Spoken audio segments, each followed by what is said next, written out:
नमस्कार मित्रांनो, यश वार्तापत्रामध्ये आपल्या सर्वांचे सहर्ष स्वागत करतो।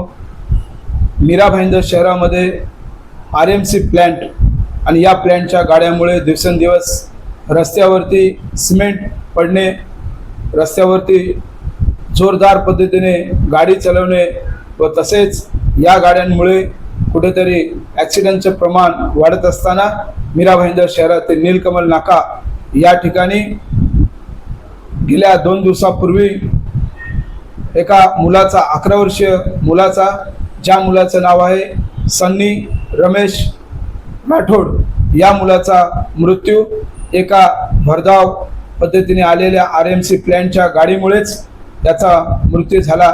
आणि या मृत्यूमुळे संपूर्ण मीरा भाईंदर शहरामध्ये तांडवाचं वातावरण निर्माण झाल्यानंतर कुठेतरी महानगरपालिका प्रशासनाला जाग आली व या महानगरपालिका प्रशासनाने मीरा भाईंदर शहरातील RMC प्लांट बंद करण्याचा निर्णय घेतला व या निर्णयाचा या ठिकाणी साक्षमोक्ष म्हणून काशीमीरा परिसरात असलेले 5 प्लांट या ठिकाणी सीलबंद करण्यात आले।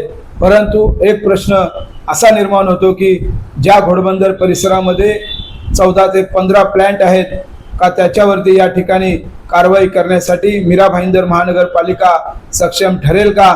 या असलेल्या 14 ते 15 जे प्लांट आहेत त्यालाही या ठिकाणी जे आहे सीलबंद केले जाईल का, असे या ठिकाणी प्रश्न निर्माण होतो। या प्रश्नावर सडेतोड बोलण्यासाठी, या प्रश्नाचा न्याय करण्यासाठी घोडबंदरमध्ये अवैधरित्या चालवण्यात येत असलेल्या प्लांटलाही कुठेतरी सीलबंद करण्यासाठी मीरा भाईंदर शहराचे माजी उपमहापौर चंद्रकांत वैती यांनी या ठिकाणी जे आहे हा प्रश्न उचललेला आहे व येत्या काळात या घोडबंदर परिसरातही जे सिमेंट प्लांट आहेत त्यांच्यावर कारवाई करण्यात येईल, अशा पद्धतीने या ठिकाणी आपली भूमिका स्पष्ट करत चंद्रकांत वैती यांनी आपली प्रतिक्रिया मांडलेली आहे। चला तर मग पाहूया या विषयावरील पुढील बातमी। नमस्कार, जय महाराष्ट्र।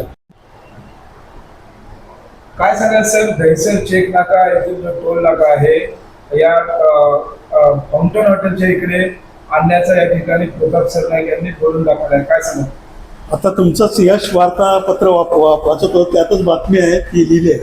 तर तुम्हाला माहिती आहे प्रताप सरनाईक साहेबांचा काय हेतू असेल।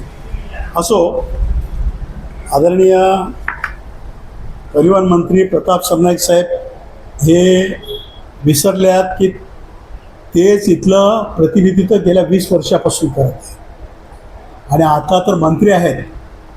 खरं तर शेकनाक्याला ट्रॅफिक होते किंवा अन्य रस्त्यांवरती ते काजूपाड्याच्या चढणीवर ट्रॅफिक होते, त्याला कारण काय? अहो, आपले रस्ते कधी सुधारणार? रस्ते जर चांगले झाले ना तर कुठेच ट्रॅफिक होणार नाही। मुळात ट्रॅफिक रस्ते खराब असल्यामुळेच होते, ते दुरुस्त करायचे नाही। आणि आम्ही जेव्हा आमच्याकडे 2017 साली वर्सोवाची ट्रॅफिक कंट्रोल करण्यासाठी उन्नत ब्रिज बांधला गेला, अहमदाबादकडे ठाण्याकडे जाण्यासाठी लोकांना ब्रिजचा वापर करायला मिळाला, तिथल्या सिग्नल यंत्रणा हलवण्यासाठी, ट्रॅफिक हलवण्यासाठी हा प्रयत्न केला गेला। परंतु रस्ते खराब असल्यामुळे त्याला यश येत नाही। आणि एवढं बनवल्यानंतर वर्सोव्याला यूज पाणीच्या येथे जर तुम्ही हा टोल नाका नेत असाल तर मुळात टोल नाका कशासाठी बनला होता? मुंबईला मोठ्या प्रमाणात ब्रिज बनवले गेले, मुंबईला रस्त्याची दुरुस्ती करायची आणि हा झालेला खर्च काढायचा म्हणून मुंबईच्या वेशीवरती हा टोल नाका बसवला। तो मुंबईमध्ये एंट्री करण्यासाठी आहे। मग मुंबईच्या आतल्या रस्त्यांचा मेंटेनन्स किती टोल नाकेवाला करतो ते आम्हाला माहिती नाही, सरकार त्याच्याकडून पैसे घेऊन सरकार करते ते ठीक आहे। परंतु हा मीरा भाईंदर महापालिका क्षेत्रात हा नाका आणणं हे अनाकलनीय आहे। हे निदान मंत्री महोदयांनी हा विचार केला पाहिजे की त्यांच्या मतदार क्षेत्रामध्ये हे काम योग्य नाही। बरं, तिथून हा 4 रस्ता ब्लॉक तर होणारच आणि जिथे नाका सुचवलाय त्या ठिकाणी रोजच ट्रॅफिक असते। पुन्हा मग लोक खुशकीचा मार्ग म्हणून घोडबंदरच्या आतल्या रस्ते नेतील आणि आतले रस्ते खूप छोटे आहेत आणि या रस्त्यावरती फार मोठ्या प्रमाणात ट्रॅफिक होईल। आमच्या घोडबंदरवरती तर प्रचंड मोठा अन्याय झाला, काय लिस्टमधून आमचं घोडबंदर गाव काढून टाकायचं ह्या गावाला विस्थापित करायचा आणि म्हणत दिसते, कारण आम्हाला शेतकऱ्यांना सगळ्यांना नोटिसा, तुमच्या शेतातून अमुक मीटरचा रस्ता चाललाय, घराला नोटिसा, इथे प्रस्तावित रस्ता करायचा आहे. आता हा टोल नाका म्हणजे आमचं अस्तित्व संपवण्याचा डाव दिसतोय. आम्ही ह्याविषयी प्रचंड नाराज आहोत आणि या संदर्भात हा टोल नाका घोडबंदरच्या परिक्षेत्रात येऊ नये म्हणून वाटेल ते प्रयत्न करू. तुम्हाला सुधारणा करायची आहे ना, मग दहिसर चेक नाक्याला ज्या ठिकाणी ॲक्ट्राय नाका आहे त्या ॲक्ट्राय नाक्या, आता ॲक्ट्राय नाका बंद आहे, मग टोलची वाहनं तिथून घाला किंवा इतर 4 व्हीलर आहेत त्या तिथून घाला. म्हणजे दोन्हीचा मार्ग वेगळा होईल ना. आणि ते रस्ते रिपेअरिंग करावं, रस्ते रिपेअरिंग केलं तर ट्रॅफिक होणार नाही.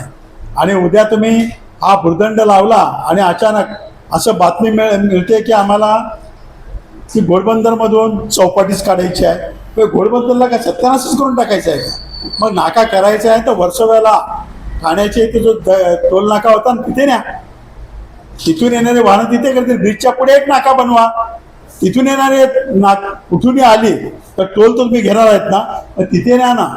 हा इथे चढावरती कशाला, त्या चढावरती रोज ट्रॅफिक होते आणि अतिशय चुकीचं डिसिजन आहे. प्रताप सरनाईक साहेब मंत्री महोदय खूप हुशार आहेत, त्याने पुन्हा या गोष्टीचा पुनर्विचार करावा. परंतु आमचे ग्रामस्थ आणि आमच्या घोडबंदरमध्ये राहणारे सर्व लोकांना हा उद्या मोठा प्रश्न पडणार आहे. चेकनाक्याला जी ट्रॅफिक होते ते आमच्या गावात होणार आहे हो.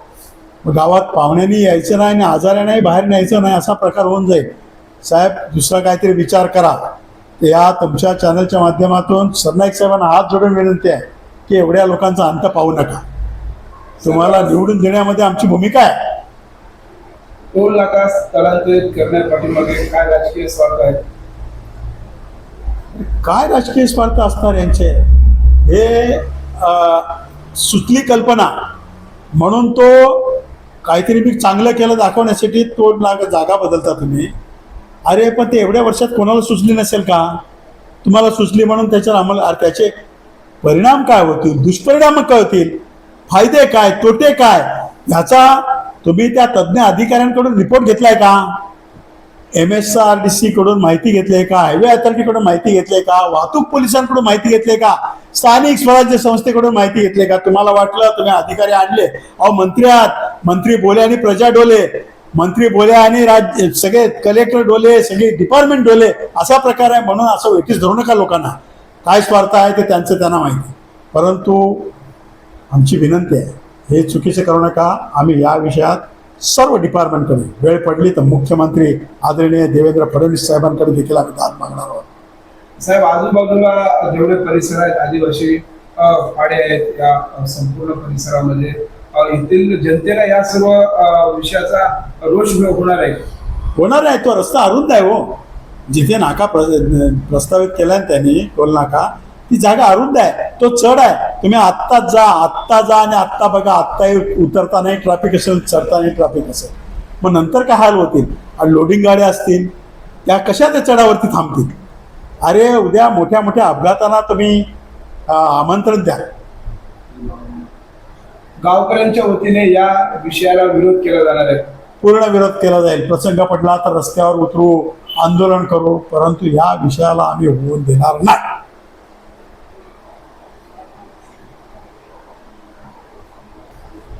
या विरोधासाठी कोण कोण तयार आहे आपल्या, म्हणजे किती संस्था मंडळी आहेत काय? नाही तसं तर हा त्रास इथल्या राहणाऱ्या प्रत्येक घोडबंदरकरांना होणार आहे.